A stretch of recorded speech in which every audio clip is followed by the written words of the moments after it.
Hindi pinayagan ako na makapagtayo ng dialysis center dito sa Hain. Ano po nangyari? Hanggang ngayon, ang mga taga-Hain dumadayo pa ng Gapan para magpa-dialysis. Tulungan po ninyo ang Hain, ipanalo nyo si Mayor Eboy para makapasok ako sa Hain. Magtulungan ko ang bayan ng Hain. Bibigyan namin ni Mayor Eboy ng health card para lahat kayo pupunta sa ospital. Libre! Kumusta na po kayo dito sa Hain? Aba? Ha? Bakit? Ba't hindi okay? Bakit? Ha? Naghihirap? Pagiginawahin kita. Ay,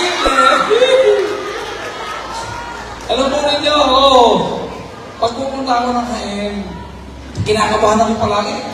Baka ako yung mga tao naniniwala sa paninira sa akin. Nakita ko, hindi kayo naniniwala sa paninira sa akin. Salamat sa inyo! Lalo pa kasi na yung bagong recruit na taga-sira nung mag-asawang vlogger, taga-Hain. Tingnan ko yun, nalulungkot ako ha. Yung taga-Hain, si dati Congressman Rudy Antonino. Aba, nag-post ngayon sa Facebook, ang sabi, kaya daw ako lumamang ng mahigit 10,000 kasi daw nagpatawag silang mahigit 10,000 tao doon sa bayan ng San Isidro, kinausap niya. Kaya daw ako lumamang ng 10,000 sa bayan ng San Isidro. Paano ako maniniwala doon? Na siya dahilan ba't ako lumamang ng 10,000? Tinignan ko yung boto niya nung lumaban siya ng gobernador. Taano siya sa San Isidro? Yung anak niya, lumabang congresswoman, nakaupo pa nun, talo din sa San Isidro. Paano niya i-claim na yung 10,000 lamang ko nung mahigit, siya ang dahilan? Ako ayoko na sanang pansinin, kaya na po nakakasakit ang loob. Pero kakalimutan ko na siya, baka kulang lang siya sa tulog. Ang gagawin, huwag na lang po natin siyang pansinin. Ano ba yung isipang paninira nila sa akin? Yung sinasabi po nila na yung ospital na sinasabi ko, hindi daw totoo. Ayun po, awa ng Diyos, yung ospital na yan, 80% na. Andun po sa dulo ng bypass. Sabi, kabilang ng City Hall ng Gapan. Ang sabi nila, hindi daw natin kaya, pero awa po ng Diyos, tapos na. Yung sasabihin nila, na hindi daw totoo na kasing ganda ng St. Luke's, hindi totoo. Kasi mas maganda pa sa St. Luke's at lahat ng taga-Hain, libre po doon, lahat kayo magpapagamot. Walang babayaran.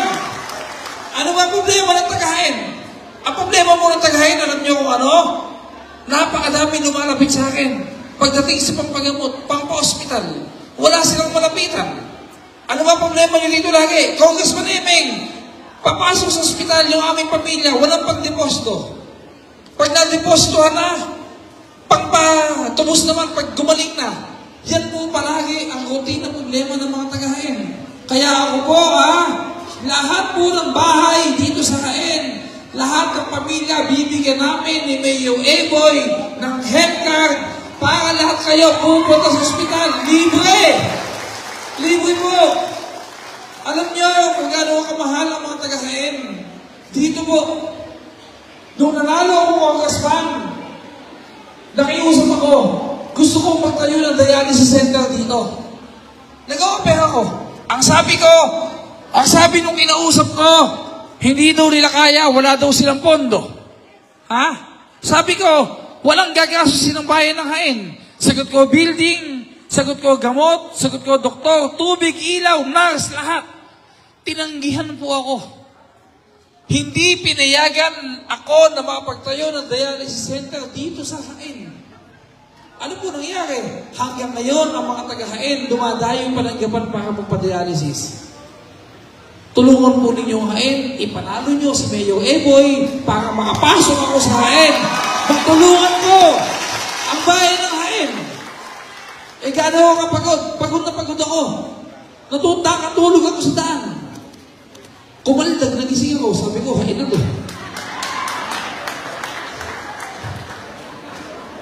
Ilang araw na lang naman, eleksyon na. Sa Mayo Mayo 12, natatawa si ate, oh.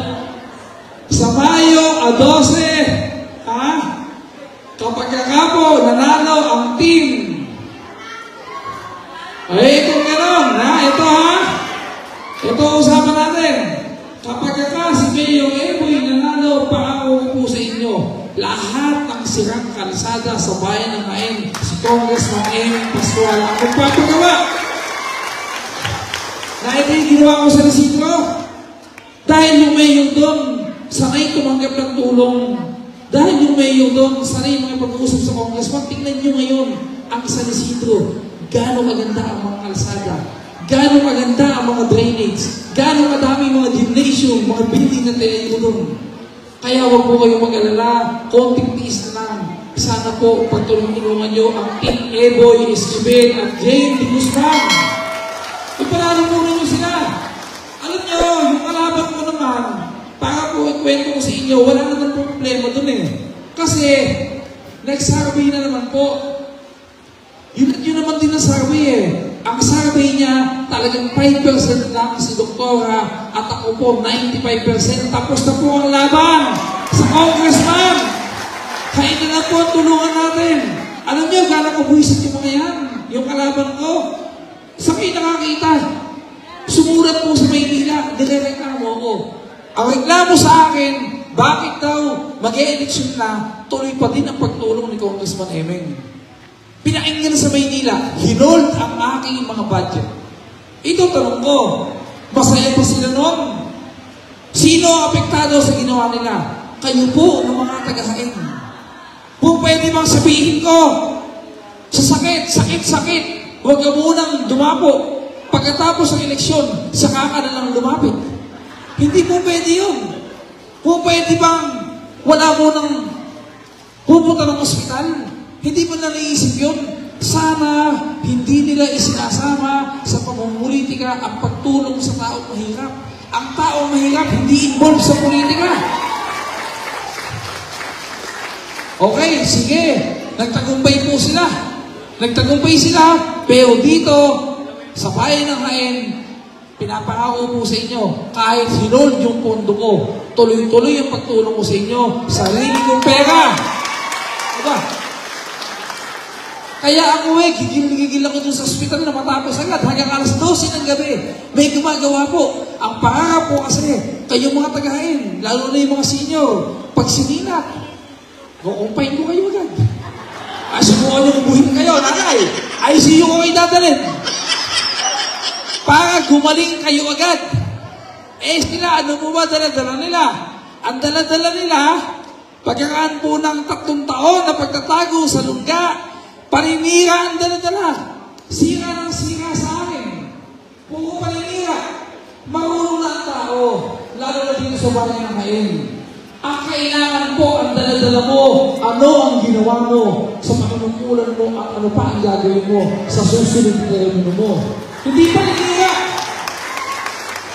Sasabihin nila, yun daw mga pondo, mga pera na pinanibigay kong pagtulong sa tao, galing daw sa sindikato. Galing daw sa pogo. Hindi po totoo may sindikato. Walang kalokohan yun. At para sa akin naman, kahit sa pananggaling ang pera, kahit pinagputahan ko pa yun, kahit binenta ko pa katawan ko, ang mahalaga, tinutulungan ko kayo. Eh kasi naman sa kanila, ano ba tulong lang ginagawa? Ano tulong lang ginagawa? Yung sa ginagawa nga po, baon na baon. Tapos, lalaban ko silang congressman. Alam nyo kasi yan, bakwento ko sa inyo, kaya po galit sa akin yan. Ang pangarap ni Ella, maging congressman, puro talo. 2 beses na natalong congressman. Tapos po, nag-party list pa, talo yan. Yung asawa naman niya, suki ko. Tinalo ko, nung mayor siya, nakaupo sa kapital lang ako, tinalo ko. Nung sumunod, congresswoman naman siya, tinalo ko, nakaupo sa congresswoman, mayor lang ako. Ngayon po, ay na naman, tatalunin ko na naman sa pamamagitan ko ninyo. Ako, ang payo ko na lang po sa inyo, alam niyo kung anong payo ko? Huwag niyo lang isipin kung sino naglalaban. Huwag niyo na isipin ang mga naglalabang politiko sa Jaén, huwag nang isipin ang naglalabang politiko sa ika-4 na distrito. Ang isipin nyo na lang yung kinabukasan ng ating bayan. Paano yung scholar natin? Paano yung mga magkakasakit na kailangan ng tulong? Paano yung mga magsasaka na tinutulungan natin? Paano yung mga tricycle driver na tinutulungan natin ng pangkabuhayan? Dito po, tendera sa palengke, magsasaka. Huli nga po, pati baby, tsaka Tomoy, binigyan mo na din ng tulong. Ala na akong maisip. Ano pa ba ang gusto mong maitulong sa bahay ng Jaén? Kapag ka po, iniisip nyo yung kinabukasan ng ating pamilya, kinabukasan ng bayan natin, ang iisipin nyo, Eming Pascual, ang angting ni Eboy Esquivel. Sigurado po. Ako po'y paulit-ulit na nakikiusap sa inyo, bigyan nyo ko ng kakapatan na makapasok sa bayan ng Jaén. Bigyan nyo ko ng kakamping mayor. Dahil pag hindi ko po nakakausap ang mayor sa inyong bayan, wala akong maitutulong. Tandaan po ninyo, at hindi naman po siguro masama kung sumubok tayo ng bago katulad ng kinakapatid ko si Eboy. Pag masyadong matagal na, ikain natin. Anyo, sabi ko kay Eboy, kinakapatid, ipangako mo na ang dapat ipangako sa bayan ng Jaén. Kwentahin mo lang ang pondo ninyo. Kapag hindi mo na kaya, tayong dalawang mapapahiya, tutulungan kita, hindi yung papayag na mapahiya ka sa bayan ng Jaén. Sumok lang po tayo. At ako po, mayroon na po akong isang bukal na kasama ngayon. Siya po yung kasama ko na nagpabago sa lungsod ng Laban. 2016, kasama ko po na naging vice mayor. Habang mayor ako, kasama ko na nangarap. Ngayon po, tapos sa anter niya, sasamahan niya ako hanggang dito sa distrito. Andito po, si Bukaldodong Bautista. Ayan po, shooting po yan. Matalo-talo. Ako, tatanungin ko kayo. Tanungin niyo din na sarili niyo. Tanungin niyo din ang tanong niyo. Meron bang bukal na nanalo ng 2022 na binalikan kayo? Yung kinumusta kayo, ano ba lagay niyo mga taga-Jaén? Buhay pa ba kayo? Kayo yung binoto namin, na binoto niyo kami. May nangusa magbuwal. Wala. Boto niyo na lang sa Lotong Bautista. Sigurado! Gagawa ng maganda yan. Ako po, habang ako kumakalap ng pondo sa Maynila, si Bukaldodong po, andito sa bayan ng Jaén, kinukumusta ang kalagayan ng mga tao dito. Kaya po sana, pag binoto po ninyo si Congressman Eming Pascual, iboto din po ninyo yung kapartner ko, Bukaldodong Bautista. Sure win po yan. Magaling na tao yan. Okay?